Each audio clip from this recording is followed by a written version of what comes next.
This afternoon, we'll have a panel discussion centered around the filmmaking industry and its emergence into our community. We're excited to explore the potential benefits and the opportunities that this can bring to our community, and today's discussion will address its impact on the community in terms of art, culture, education, and the economy. I'm a member of the Clang Rose team, and Clang Rose Film Festival has made East Brunswick their home base. So that being said, we want to explore our readiness in the town to accept Clang Rose as a film industry leader.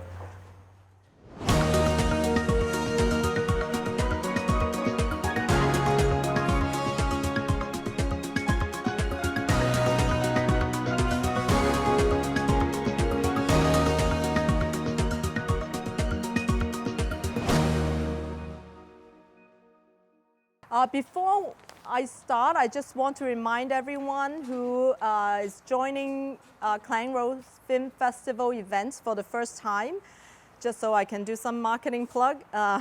We have a very big event, which is our annual Film Festival Award Night, which for 2025 is going to be on Valentine's Day. So make sure you go to our website and buy a ticket. It's going to be you will not regret it. It will be one of the best events you're going to attend, because you walk the red carpet. We're going to have a Hollywood celebrity. It's going to be very fancy and great meal. So hopefully we'll see you there.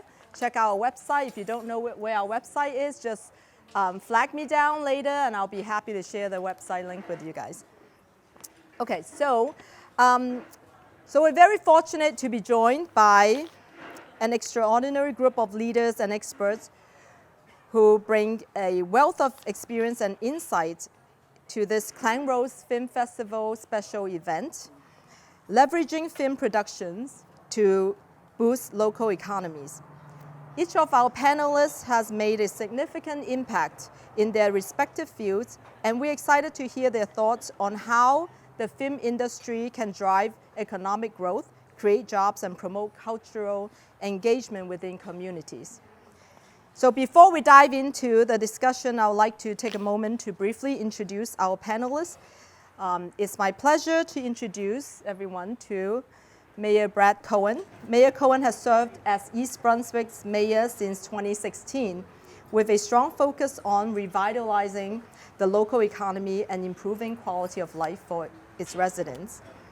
So he established the Redevelopment Agency, which has led to significant projects that have benefited residents throughout the community. And his leadership has helped stabilize municipal taxes and boost local development while enhancing public services and infrastructure across East Brunswick. And our next panelist is equally as impressive, Robert Zuckerman. Robert is East Brunswick's Economic Development Officer, bringing extensive experience in government and a strong background in legislative affairs and public policy. Robert's expertise will be key as the township undertakes major redevelopment projects. As the liaison to the East Brunswick Chamber of Commerce, he is committed to driving economic growth and supporting local businesses as the community continues to recover from post-pandemic. And our next panelist, Heather James. She is a member of the East Brunswick Board of Education. Heather is a college professor with over 10 years of teaching experience, deeply committed to public education. And since moving to East Brunswick in 2018, she has been actively involved in the community, serving in various roles within the PTA and advocating for policies that strengthen the quality of education. She has recently sworn in to fill a temporary vacancy on the East Brunswick School Board, and she's now seeking election for her first full term. And feel free to applause if you feel like. Anytime. Very silent applause. Okay, and last but not least, Vijay Mirchandani Vijay Kumar, known as Vijay, is an award-winning director and producer with over 25 films and more than 100 recognitions, including those from prestigious institutions like the Academy Awards, BAFTA, the Canadian Screen Awards, and his impactful films, such as the Coming Out with the Help of a Time Machine, address critical humanitarian and social issues. Beyond filmmaking, Vijay mentors aspiring filmmakers, serves on film festival juries, and is also involved in the fashion industry, and you can tell by his fashion sense, serving as brand ambassador and also co-hosting a singing reality show in India. Oh, wow. How cool. Thank you. And with that, let's get started. So I'm going to ask each panelist specific questions, and then we'll have questions where we're open to the floor and anyone can jump in to answer. Okay, so I'll give you a little background. As many of you may know, New Jersey has been actively working to attract film productions by leveraging its diverse locations and tax incentives. So the New Jersey Motion Picture and Television Commission has introduced initiatives such as enhanced tax credits, investments in film education, and collaborations with local municipalities to create film-friendly environments. These efforts aim to position New Jersey as a competitive alternative to traditional film hubs like California and New York, fostering economic growth and job creation in the process. So, having said that, my first question will be for Mayor Cohen. So Mayor Cohen, what strategic specific strategies or resources do you think East Brunswick can implement to effectively leverage this New Jersey initiative aiming to attract film productions? Thank you, Elsie. I think there's a lot of things that we could be doing. First, you have to be aware of it. I think that the governor has made a major effort at trying to attract the film industry, as you mentioned, by offering tax credits. And unfortunately, as it exists right now, those tax credits are within a 30-mile radius of Columbus Circle. And the only thing in East Brunswick that's within that range would be Tower 1 at exit 9 of the Turnpike. A little bit outside of that, which is the bulk of East Brunswick, is actually outside of that zone. However, I know that the state is working at trying to expand some of those zones. They're looking at overlay zones, and there's an entire industry that supports the film industry that would be easy for us to take advantage of. Whether that, as most of you know, could be editing or could be producing sets or supporting the film industry. Those are the things that we could be working on, and we have a lot of talent right here in East Brunswick and the surrounding communities. Many of the people that work in the city live here. Why do they live here? They live here because we have safe communities with great schools, which you'll hear about. And our schools not only have been great, but they've been great for years, and they've always supported the arts. We have phenomenal arts programs. In years in which we were given cuts to our budgets, one of the things our schools never did was actually cut support for the arts. And I'm hoping even with the cuts that we have this year and what we anticipate going forward, that that's still something that we will not take away from, because most of you know that the arts is something that isn't required in education. It needs to be supported, and it has to be something that we as a town commit to doing. And we've done that in the past. We're doing it in the schools, and now we're doing it in the township as well. We're looking to support, whether it's the Arts Commission, the Arts Coalition. We have so much talent in our community. We just want to be able to provide the opportunities for them to display that.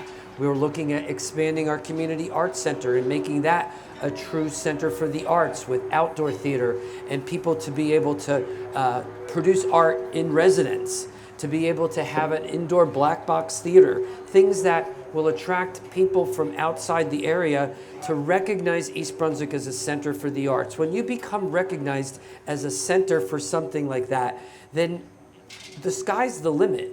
And I think that that's when you become more attractive, and when you make your ordinances and things that we could do to make it easy for the film industry to utilize what we have here, not make it so difficult. I think if you decrease those barriers and you have the talent here already, then I think the sky's the limit on what we can expect. That's great. I think you answered all my questions. Okay, my next question will be for Robert. So, Robert, how do you envision the film industry contribute to job creation and local business growth? So I think this is there's a bigger question here, and I think to some of the things actually the mayor was saying. So it was interesting. So I worked in the legislature when the law was passed that opened up the tax credits to people in the film industry, and it's interesting being able to watch it go full circle, and now being in this role and seeing it filter down and seeing it actually having an effect on us working to increase our presence in the film industry and take it away from some of the other places that have been doing it for so long now. And even though the radius of where the tax credits go to may not extend throughout East Brunswick, the mayor may not have actually, fully emphasized what he's done just under from that push from the governor. So the governor, put forward doing these tax credits. It didn't reach necessarily all of East Brunswick, but it lit that fire. And the mayor's like, well, we want to get involved in this. This is something we're interested in. This is something that really melds with the idea of expanding on the arts and such that we have here. So one of the first things he did is he went to me and he's like, we got to put together a film committee. So we put a film task force together. I think I see Cheryl Brass was here, who's now our director of symphony, our East Brunswick Symphony Orchestra, which is, to the same discussion of the growth of the arts.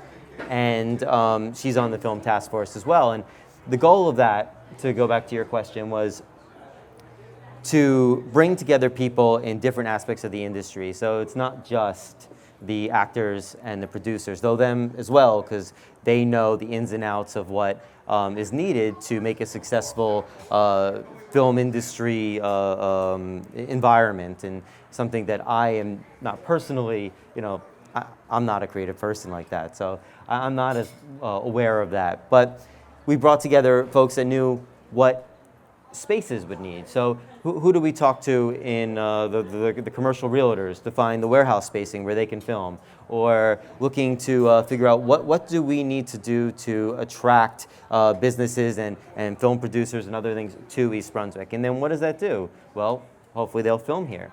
And then when they film here, the sky's the limit to what someone who's filming needs to do, right? And will pay for and contribute to the local economy.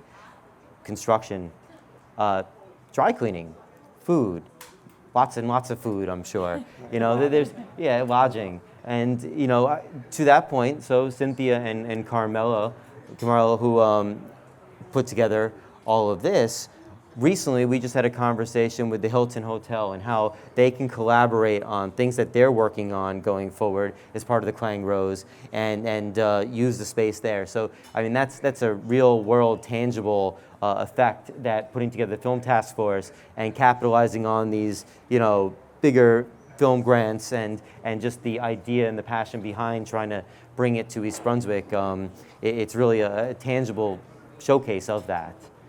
So I think that's it. I think you keep fostering it, and then it'll eventually flow into the other areas of our economy.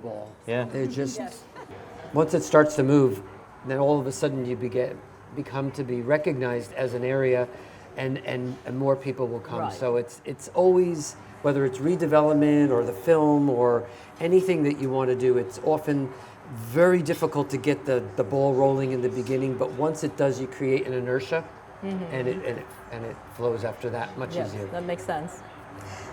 Great, thank you. So my next question is for Heather.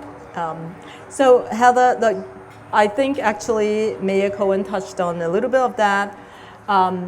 Well, as we know, East Brunswick, I think everyone who lives in East Brunswick knows that East Brunswick has a very strong school system, academically especially. It's a blue ribbon school. So how does the school, or how can you help with the policies to balance great economics, but still foster students' interest in arts? Because I think when we have to cut school budget, there's always a temptation to cut out the arts first, which I think I'm glad to hear from the mayor that that's not the case. But I'm sure it's an uphill battle why not to cut that out, because you don't want to cut out academics. So so what do you think the school should do in order? How does the school balance that?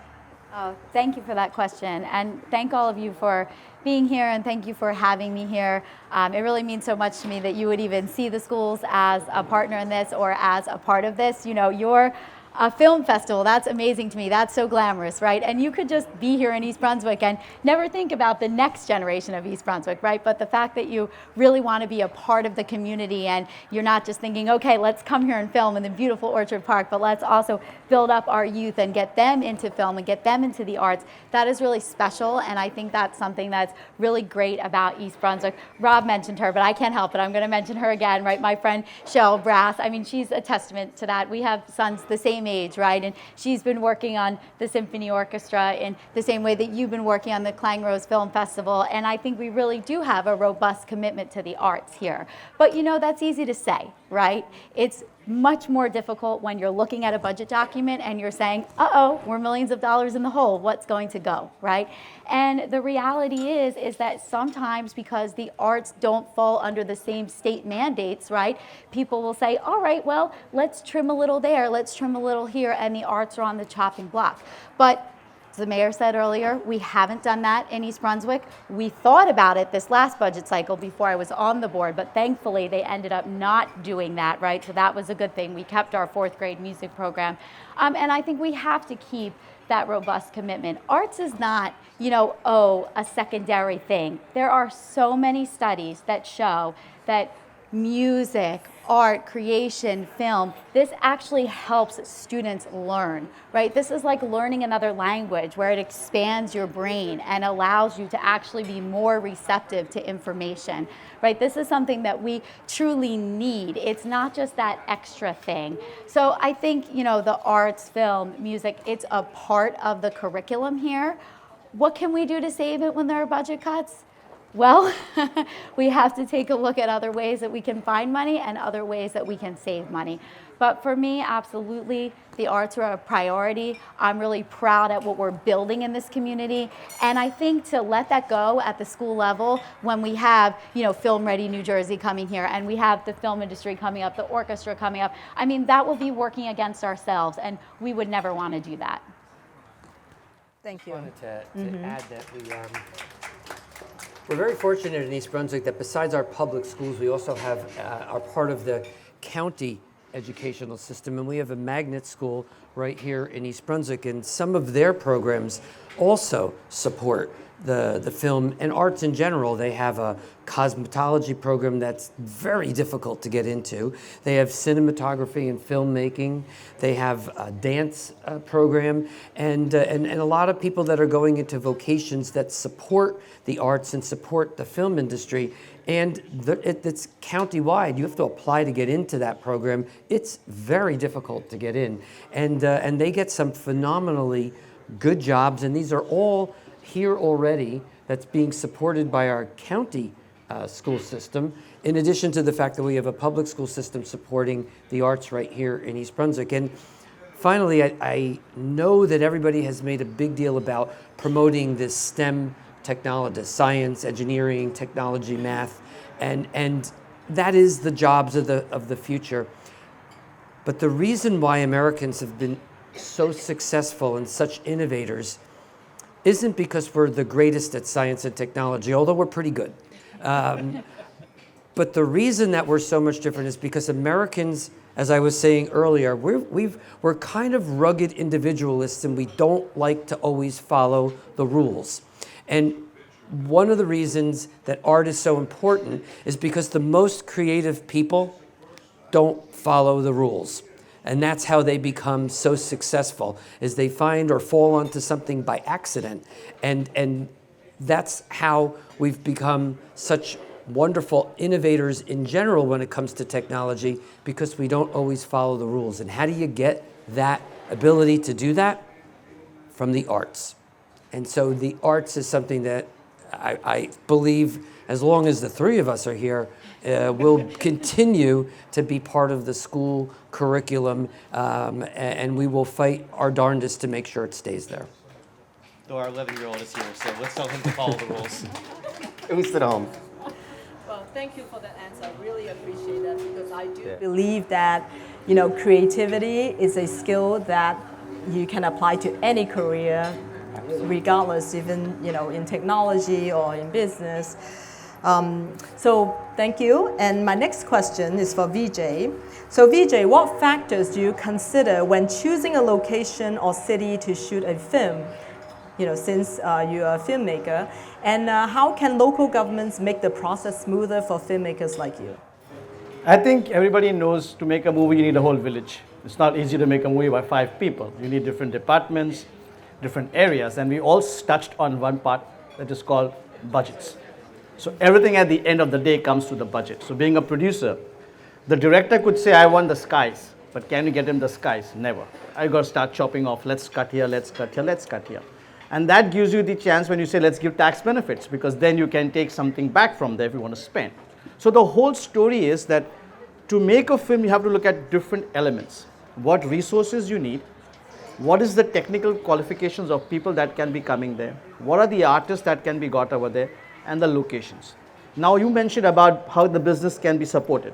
When we are shooting over here, say for example, Hilton, good example. If Hilton says, you let the staff stay here, let the crew stay here at X amount of budgets, X amount of discounts, helps the budget. So they get the proposition of saying, okay, hospitality supported by Hilton. So the branding happens, you create some more money in your side and you save some money on the other side. Same thing for arts.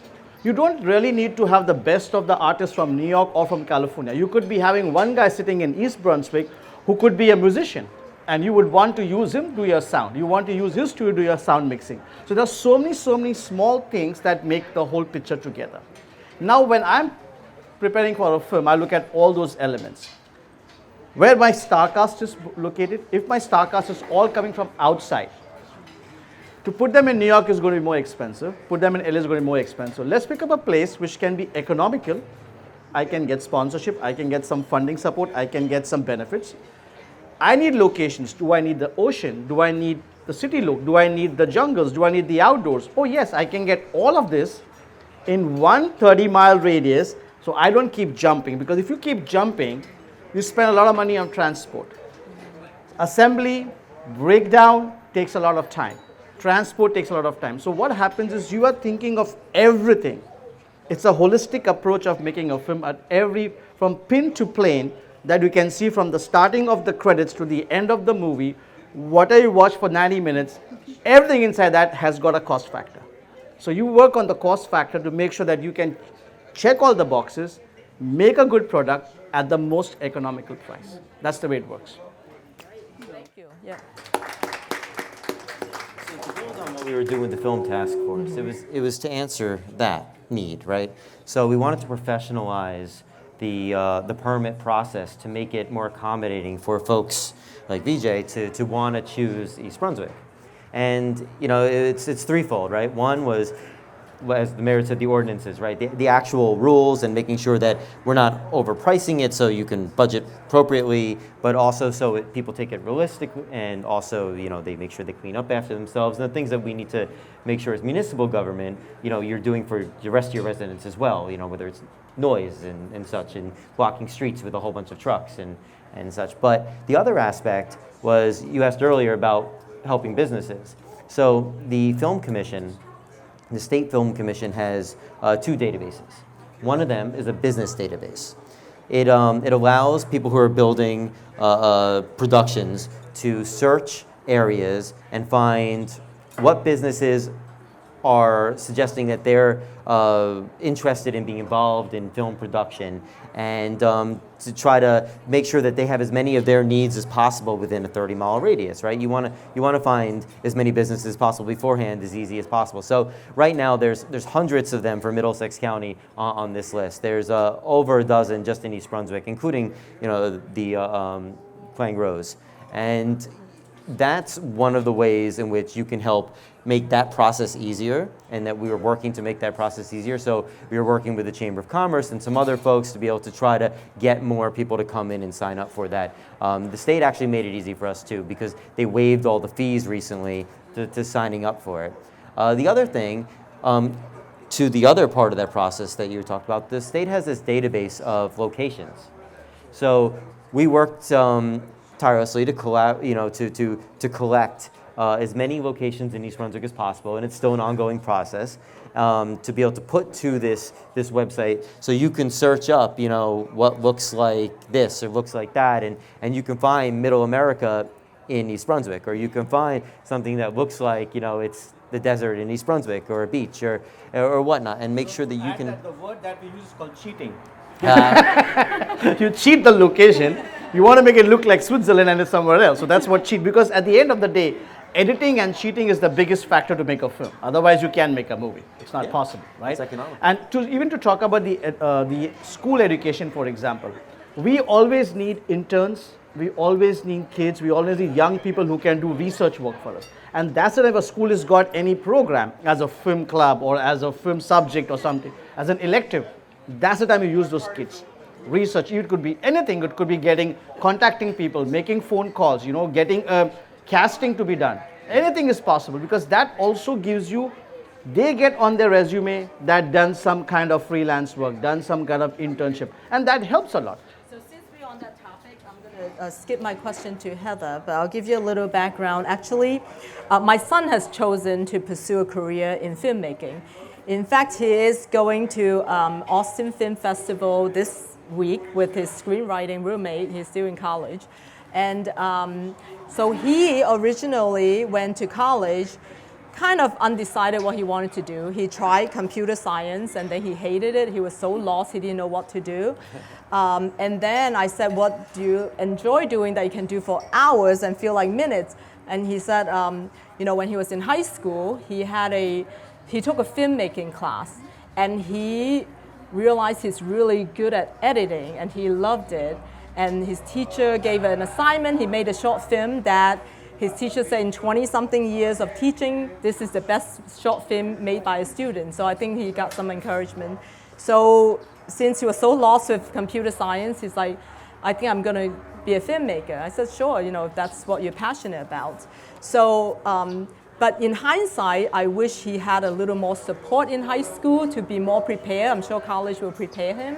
So that said, I want to know, how do you think the school system, besides just having classes, I understand that you have a magnet program, which is great, but how can the school actually support these kids who are interested in going to arts or filmmaking as a career, even the technology side of it? How can the school actually support them so that they have projects to work on and actually be more prepared when they're actually entering the career? Well, thank you for that question. And that's a really incredible testament to the power of an excellent teacher, right? Because that really had an impact. That could be a change in your whole life trajectory now, because that one person said, wow, you're really amazing at making a short movie, right? So that we really need to make sure that we can keep attracting amazing teachers here in East Brunswick, because that's so important. So I just wanted to pull that out, because as a professor, when someone comes back to me and says, I did this because of you, I'm like, I just melt into the floor, right? So please go tell that teacher that your son said that, because that's the moment that you joined the profession for. That's so wonderful. What can we do? Look, expectations are incredibly high today, right? I mean, I just walked into college like, hello, I've done nothing. Someone tell me what to do with myself, right? I mean, seriously, you didn't need 15 internships. You didn't need, 30 summer jobs. Yeah, I was a nanny, right? But now you really have to be building your brand, right, from day one. So I think to the extent that we can work with the local arts community to offer those internships in high school, right, to offer those, summer, maybe even something stipended, right, a little summer stipend program in high school, that will help our kids be able to move forward to college with even more on their resume that they can show to make themselves competitive, but it will also help them understand what they like and what they're interested in. So I think just building those connections with our up and coming art and film groups so that our kids know you actually don't have to get on the train to New York City, right, in order to learn something about film or in order to play with a great musician. You can do that right here in East Brunswick. That's really important, right? So as you grow, hopefully we can all grow together, right, and continue to build out those collaborations. Since you mentioned about your son and about this, I'll give you an example from my family. So my daughter took a film class in school, in high school, and she assisted me in my movies. So she was in the production department, and she was great in art. So she was doing all the posters, all the design and all the art direction that was required. She was helping in it. And that was on a resume, and now she's doing interior design. So you don't know where that art can take you by just doing small internship programs, because she had the benefit of me making the movie, that's okay, but it could be somebody else. We could have a student from your school coming and saying, hey, let's work on some internship programs. But don't limit yourself to only filmmaking. Even the digital world has become big. So you could use in that space, because TikTok videos, for example. People are making small videos, influencer videos, vlogging. This is all creative talent that can come from wherever you want. And if you say a STEM student, he understands technology and he understands creativity, marries them together, and you could be the next genius. You never know. So, you know. That's why schools are so important to light that, or start the spark. Yeah. I think there's an incredible amount of pressure on kids today to figure out at a very young age what they want to do with the rest of their life. I think we need to get away from that. I think we need, as parents, as educators, as leaders in the community, to provide our kids all the opportunities for them to experience multiple different areas and let them figure out at their own pace what it is that they want to do. The problem, of course, is that college is so damn expensive that you don't want to spend 6 years for a 4-year education. But there was a graduation I went to a couple of years ago, and the speaker, her name was Kate White. She had spent 12 years as the editor of Vogue magazine, and she gave the keynote address to Union College. And one of the things that she had attributed her success to, among several, was the advice of not being afraid to end up on the wrong road. Because many times what will end up happening in life is you got to college and the course you really wanted got filled up and you ended up with a class that you really didn't think you would want, or you ended up on vacation in a place that you didn't think you were going to, that wasn't on your itinerary. But at the end of the day, that course that you took, or that street that you didn't think you were supposed to be on, or that job that you took that you thought you were only going to do to make some money to get by, ends up changing your life. And that could happen at any point in your life. It could happen in high school, it could happen in college. You could be in your career already and something happens, and there's nothing in life any longer that says that you can't change. So I think that we need to get away from that pressure that these kids already have at a very young age, to let them experience life and figure out what they want and make their own mistakes. And but at some point, they're going to end up on the right road.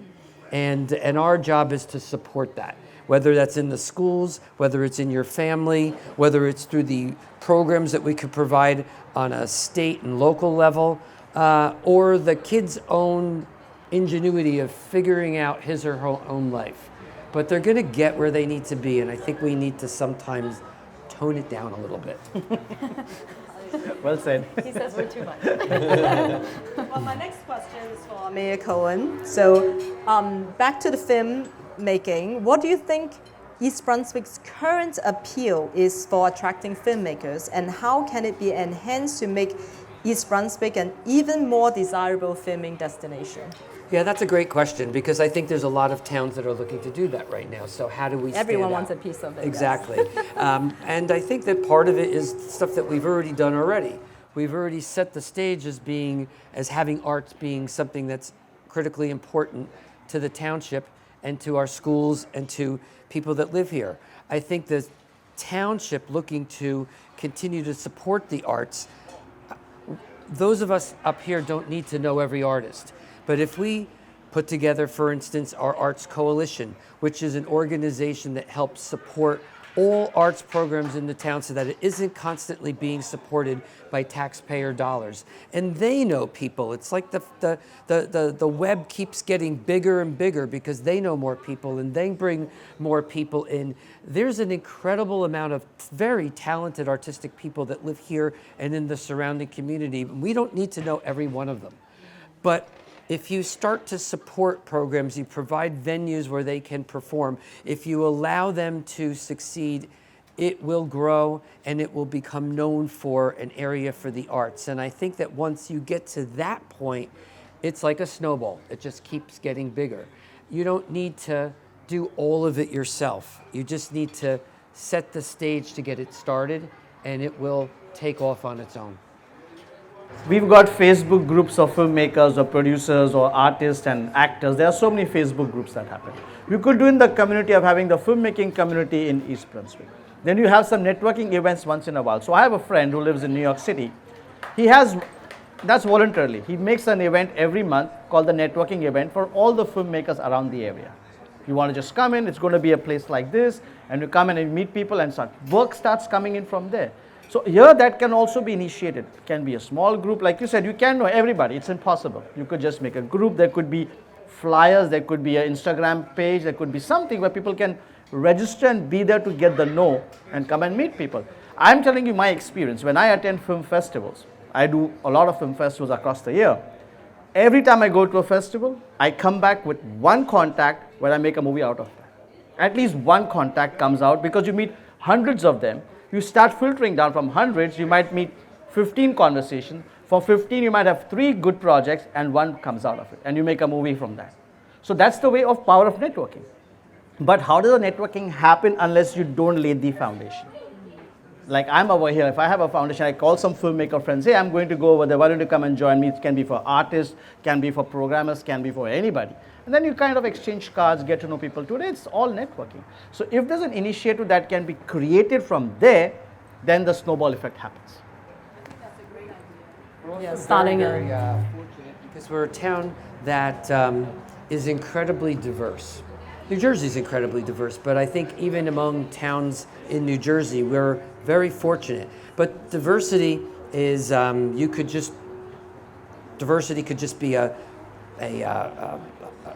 Excel spreadsheet that tells you how many people from each group live here. That doesn't really do anything to bring people together. That's just a list. We've made an effort in the township to make sure that we reach out to all of those communities and bring them on boards and commissions and get them involved in all aspects of the township. And when you do that, your reach is exponentially larger. Look at what the program that you just had today. That's unique. That's different. That couldn't have happened if you didn't have engaged groups of people from multiple different ethnic, religious, cultural backgrounds that are contributing and feeling like their contribution is valued. And I think that that makes the difference between a town that embraces technology as opposed to one that just says it. I totally agree. I think that's a great point. That's definitely an attraction to filmmakers, being so diverse here. So my next question is for Robert. So beyond economic benefits we've talked about, what are the unique values that you think film projects and initiatives like the Clang Rose Film Festival can bring to the East Brunswick community? The Clang Rose Film Festival in particular, they had submissions from all over the world. Then they had a gala, award ceremony last year, and it brought people together from everywhere and brought them all to East Brunswick, here actually, right? Yes. And that really speaks to all those different things. And economics is obviously important, right? It's important for us to support our business, especially in my role, right? To make sure that that's something that we do focus on. But all of that is important, and our community in general just has innate benefits from all that. Great, thank you.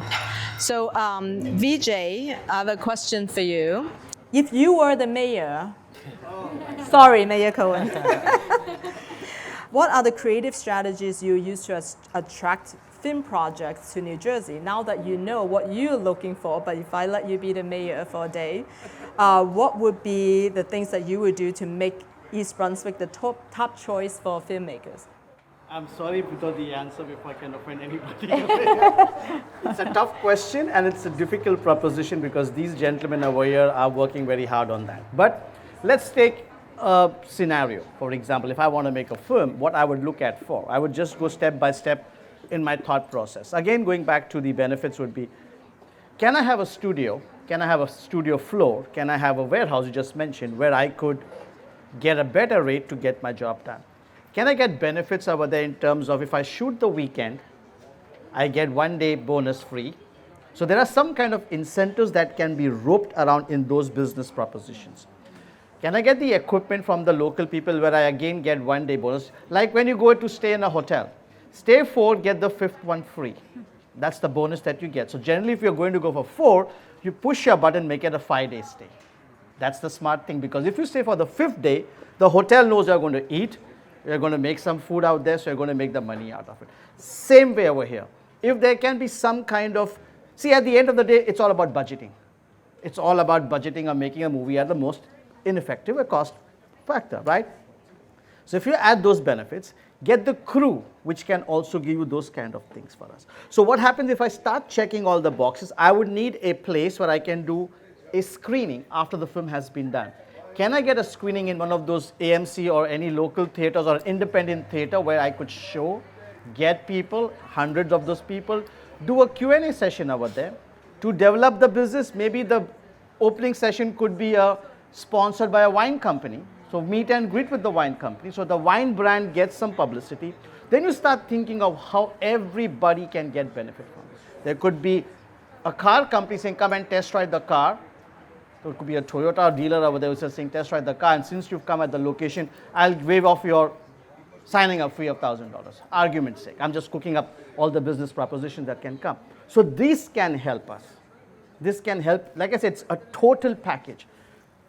Equipment, star cast labor, technicians, locations, transport. Say the food, brilliant, you need food, catering services. Craft services is the most expensive right now. You're going to give them breakfast, lunch, and dinner if you're doing a 12-hour shift. 3 meals for a 100 people unit, imagine, $25 a meal, you're dead. So you got to think of those, can the catering company give me discount? I'll give you a good story, Chipotle. For student filmmakers, if a student filmmaker is making a movie, they give advance notice to Chipotle. Chipotle gives the crew food free. That's the incentive.